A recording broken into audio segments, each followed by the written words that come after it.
एक खुशहाल जीवन के लिए व्यक्ति को सकारात्मक होना चाहिए। आज हम इस कहानी में जानेंगे कि कैसे बुद्ध ने अपने ज्ञान द्वारा एक भिक्षुक को सकारात्मकता का पाठ पढ़ाया। एक बार की बात है, एक बौद्ध भिक्षुक था। उसके भीतर हमेशा नकारात्मक विचार उठते रहते थे, जिसकी वजह से वह चिंता और तनाव महसूस करता था। बौद्ध धर्म के सारे नियम तो वह अपना रहा था, लेकिन उसे यह भी पता चल रहा था कि यह सिर्फ बाहर से है, क्योंकि यदि वह बौद्ध धर्म में बताए गए नियमों को भीतर से अपनाता तो उसके अंदर यह नकारात्मक विचार आते ही नहीं। अब उसके नकारात्मक विचार इतनी बढ़ गए कि वह धीरे धीरे बौद्ध धर्म के बाहरी नियमों से भी दूर होता गया। अब भिक्षुक की चिंता और ज्यादा बढ़ गई, इसलिए उसने फैसला किया कि अब गौतम बुद्ध ही उसकी समस्या का समाधान कर सकते हैं। भिक्षुक गौतम बुद्ध के पास पहुंचा और कहने लगा, मुझे आपसे अपनी एक समस्या के विषय में बात करनी है, पर मुझे बताते हुए थोड़ा संकोच हो रहा है। बुद्ध बोले, संकोच किस बात का शिष्य, उसकी तो यहाँ कोई जगह नहीं है। भिक्षुक बोला, मेरे भीतर नकारात्मक विचार बढ़ गए हैं। पहले यह विचार मन के भीतर थे, लेकिन अब यह बाहर भी दिखने लगे हैं। मैं ठीक प्रकार से बौद्ध धर्म के नियमों का पालन नहीं कर पा रहा हूँ, और मुझे इसलिए संकोच हो रहा है क्योंकि मैं एक बौद्ध भिक्षुक हूँ और इसके बावजूद भी मेरे भीतर नकारात्मक विचार बढ़ रहे हैं। बुद्ध बोले, व्यक्ति तो जन्म से ही नकारात्मक होता है, लेकिन ज्ञान द्वारा धीरे धीरे वह सकारात्मक होता जाता है। भिक्षुक बोला, मैंने तो यहाँ रहकर पूरी बौद्ध शिक्षा प्राप्त की है, लेकिन उसके बावजूद भी नकारात्मक विचार जाते ही नहीं। आप मुझे बताइए कि मैं किस प्रकार इसे दूर करूं? बुद्ध बोले, मैं तुम्हें एक कहानी के माध्यम से बताता हूँ। एक बार एक व्यक्ति जंगल से जा रहा था। जंगल बड़ा सुनसान था। इसकी वजह से उसके भीतर पहले से ही डर उत्पन्न हो गया था। चलते चलते उसे एक सांप दिखा। वह घबरा कर भागने लगा। वह 2 कदम ही भाग पाया कि उसका पैर एक पत्थर से टकराया और वह गिर गया। वह बुरी तरीके से घायल हो चुका था। उसके पास साहस नहीं था कि वह उठ सके।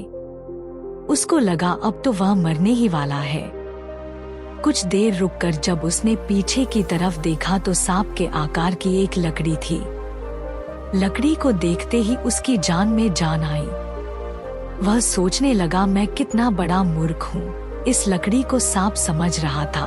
पल भर में ही उस व्यक्ति का डर छूमंतर हो गया और इस तरह कहानी समाप्त हो गई। बुद्ध बोले, तुम्हारे भीतर भी डर है, कुछ छिन जाने का, कुछ पाने खोने का, और इसी डर के कारण तुम्हें चिंता और तनाव हो जाता है, और इन सब के पीछे नकारात्मकता अपने आप ही चली आती है।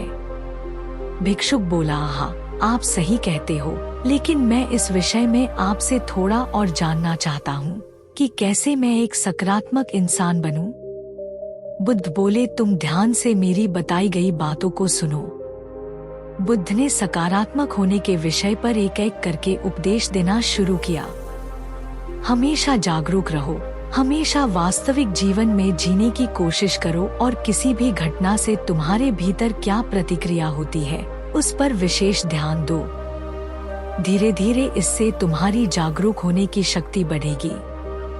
दूसरों को माफ करना सीखो। यदि किसी से गलती हो जाए तो उसे माफ करना सीखो। ऐसा करने से तुम्हारे भीतर चिंता और तनाव कम होता जाएगा। दूसरों के साथ साथ खुद को भी माफ करना सीखो। ऐसा करने से तुम्हारे भीतर आत्मग्लानि कम होती जाएंगी। नकारात्मकता का कारण खोजो। दुनिया में कोई भी चीज बिना कारण के नहीं होती। तुम्हारी नकारात्मकता का असली कारण क्या है, उसे खोजने का प्रयास करो। जड़ तक जाओ ताकि तुम देख सको कि तुम क्यों नकारात्मक हो रहे हो। खोजते खोजते समझ जाओगे। आभार व्यक्त करो। जीवन के प्रति हमेशा अपना आभार व्यक्त करो। देखो कि जीवन ने तुम्हें क्या क्या सकारात्मक दिया है। यह सोचो कि तुम कितने सौभाग्यशाली हो कि तुम्हें बुद्धत्व को जानने का मौका मिल रहा है। बुद्ध की यह बात सुनकर भिक्षुक ने उनके आगे हाथ जोड़ लिए।